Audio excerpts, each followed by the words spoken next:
back here on BMore In The Know, and I have the immense pleasure of talking to another craft connoisseur on the show. Well, I guess you don't really know me, but you soon will know me a little bit better. I love to craft. I'm probably one of millions of people across the country that are extremely sad right now because Joann Fabrics is going out of business. I couldn't even go in there. It was too sad for me. And so is Juliet Ames. You may know her as the Baltimore Salt Box Lady. And while Salt Box season may be over, the Salt Box Lady never stops, right? And the Salt Box Lady is super sweet, too, because she brought some gifts for her first appearance here. And I'm going to say first appearance because we're absolutely going to have to talk again if we have the opportunity when you're in the midst of Salt Box season. That's right. Fantastic. So first of all, tell me what led you to wanting to beautify salt boxes in and around the city? Well, I grew up here in Baltimore, and I've always been kind of charmed with the salt boxes, how they just kind of like show up like magic one day in the fall. And that kind of signifies to me that snow days are coming. Right. You know, so I get really excited, like, you know, for a good snow day. And during the pandemic, they started to look just a little bit sad. Okay, they looked a little drab. The Department of Transportation was overwhelmed, so salt boxes obviously were not like their number one priority during that time. And so I had the idea for a long time, but I didn't jump on it until like the perfect storm of the pandemic. You know, people were sad. It was the second restaurant shut down, and I was driving down the street and I saw this little salt box that didn't have letters on it, and I was like, I have to fix that. Wow. So that's how that all started. And what was the first salt box that you painted? I do, most of my work is out of recycled china. So Okay. I collect plates from Goodwill and things like that. And I got really into cutting letters for a while. I'm not sure why. So I cut the letters for salt box and mounted it on a piece of plywood. And I actually sat on it for a year because I was afraid to put it out in the world. Like it was either going to get stolen or ruined or whatever. But like I said, the perfect storm came and I just put it out in the world one morning. And then? The rest is history. Wow. So I tweeted it out and I didn't, I didn't tag the Department of Transportation, but a couple hours later they found it and they said that they loved it and they encouraged artists to make more. Which is the best outcome, I could think of. I was never going to make more than one. How many have you made so far? Probably close to 200 at this point. Wow. And 200 other artists have joined in the fund, too. Oh, wow. So, yeah, it's just been a really fun project. It started in the pandemic, and it's still going. Fantastic. I remember when I first started working here at BAL, driving into the station our first winter season, we had a salt box that was out here. This is the first time I've been in here and not being, like, sneaky, trying to put panels on your salt box.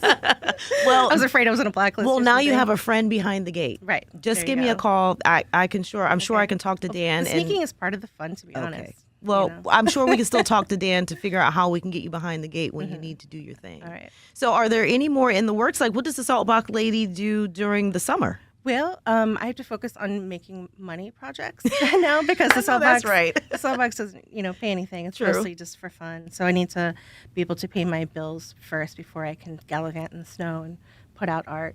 So it's mostly my broken plate jewelry that I do all year long. I have a lot of wholesale accounts, and I do a lot of custom work where people send me their sentimental china, like grandma's platter breaks. They send it to me, and I make stuff from it. Oh, really? So I do that mostly. And sometimes if there's a couple of stragglers out there in the world of salt boxes. So that's funny that you said that because I've actually seen this.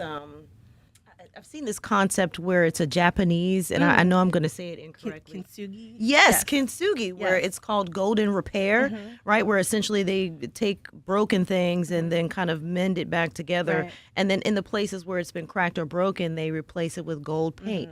Is that kind of like... Yeah, I mean, it's just finding beauty in broken things is a lot of what I like to do with salt boxes and broken plates. I just like to find the good. I love that because just because something is broken does not mean that it's still not usable. Right, and we all a little we are break. A little bit broken, right?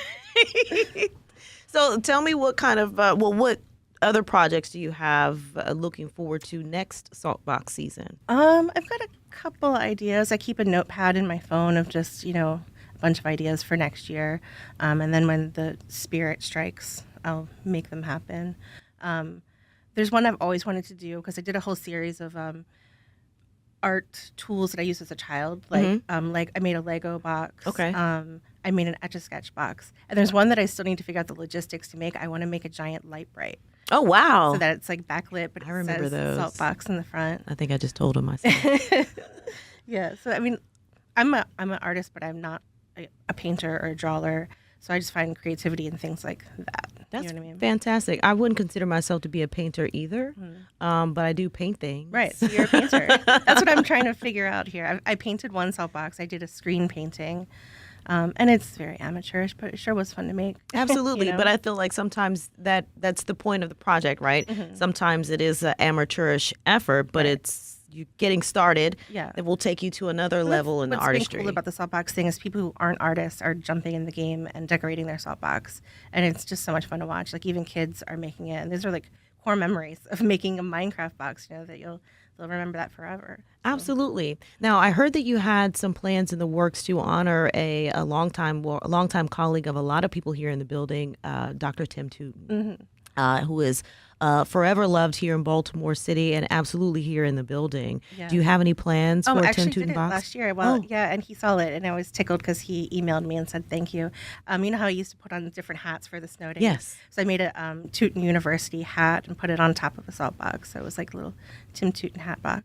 So I was glad that he got to see that. Wonderful, wonderful, wonderful. And so tell me more about the Broken Plate. Where can we find your things? My website is ibreakplates.com. I've been doing it for about 18, 19 years. And I, break, 100 plates a month. It's wild. They just show up at my doorstep and I just make what I can out of them.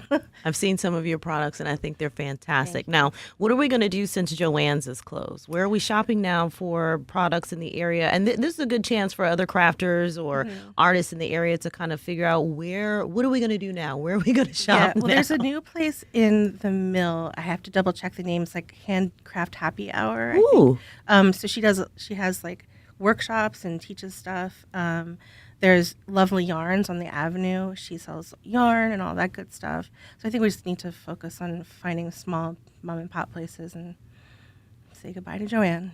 Absolutely. I've said goodbye to Joann, but I may be back a few more times in the next few weeks for it's all my fault, really, because I stopped the quilting hyperfixation. So it's really my fault. I'm sorry. No, it's quite all right. We won't blame you. Well, thank you for stopping by BMore In The Know and allowing me to spotlight this woman's work, your work that you're doing in and around Baltimore City. I've got a whole list of folks for you. If you Fantastic. want more. Yes, I'm looking forward to having more conversations and absolutely looking forward to having another conversation with you when it's prime salt box season. Yeah, it's coming. Thank you so much.